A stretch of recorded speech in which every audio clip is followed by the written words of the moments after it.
एक समय की बात है जब इंसान सिर्फ घोड़ों और बैलगाड़ियों के भरोसे सफर किया करता था। लंबी दूरी तय करना मुश्किल था और तेज चलने का ख्वाब तो जैसे एक सपने जैसा लगता था। लेकिन जर्मनी के एक कोने में एक इंसान था जो ये सपना सच करना चाहता था। उसका नाम था कार्ल बेंज, एक शांत स्वभाव का युवक जो मशीनों से बेहद प्यार करता था। बचपन में ही पिता का देहांत हो गया था, लेकिन मां ने कभी बेटे की पढ़ाई में रुकावट नहीं आने दी।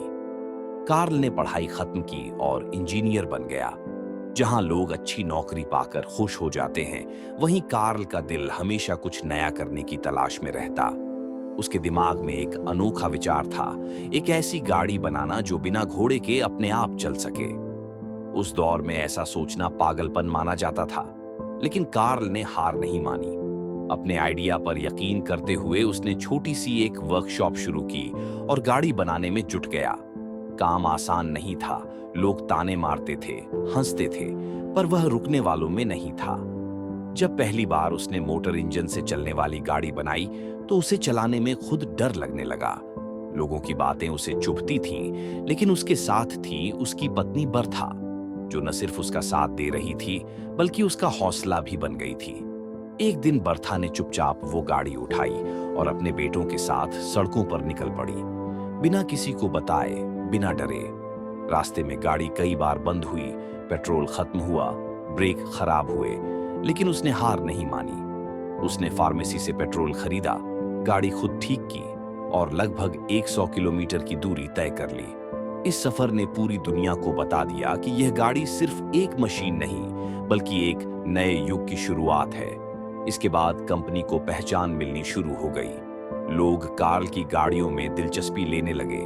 दूसरी तरफ एक और जर्मन इंजीनियर डेमलर भी मोटर गाड़ी पर काम कर रहा था। दोनों की सोच अलग थी, लेकिन मंजिल एक, इंसान को तेज, सुरक्षित और आरामदायक सफर देना। समय के साथ हालात बदले। पहला विश्व युद्ध आया, कंपनियां डूबने लगीं। आर्थिक तंगी और नुकसान के कारण कार्ल बेंज और डेमलर की कंपनियों को एक साथ आना पड़ा और फिर जन्म हुआ उस नाम का जो आज दुनिया भर में शान और भरोसे का प्रतीक है, मर्सिडीज बेंज। दूसरे विश्व युद्ध ने एक बार फिर सब कुछ तबाह कर दिया। कंपनी को मिलिट्री गाड़ियां बनानी पड़ी, मजदूरों की हालत खराब हुई। पर जब युद्ध खत्म हुआ तब मर्सिडीज बेंज ने खुद को नए तरीके से खड़ा किया। अब उसका मकसद था आम लोगों के लिए बेहतर कारें बनाना। धीरे धीरे कंपनी ने अपने डिजाइन, टेक्नोलॉजी और सुरक्षा फीचर्स से पूरी दुनिया का दिल जीत लिया। मर्सिडीज बेंज ने पहली बार एयरबैग, एबीएस और बहुत सी आधुनिक तकनीकें दुनिया को दी। इसके मॉडल्स सिर्फ कारें नहीं, बल्कि लग्जरी और परफॉर्मेंस का दूसरा नाम बन गए। भारत में मर्सिडीज बेंज की एंट्री 1995 में हुई। शुरुआत में यह सिर्फ अमीरों की गाड़ी मानी जाती थी, लेकिन आज हर महत्वाकांक्षी भारतीय का सपना है एक दिन इस स्टार वाली कार में बैठना। कंपनी अब भारत में कई मॉडल बेच रही है और हर साल हजारों लोगों के दिलों में अपने लिए जगह बना रही है।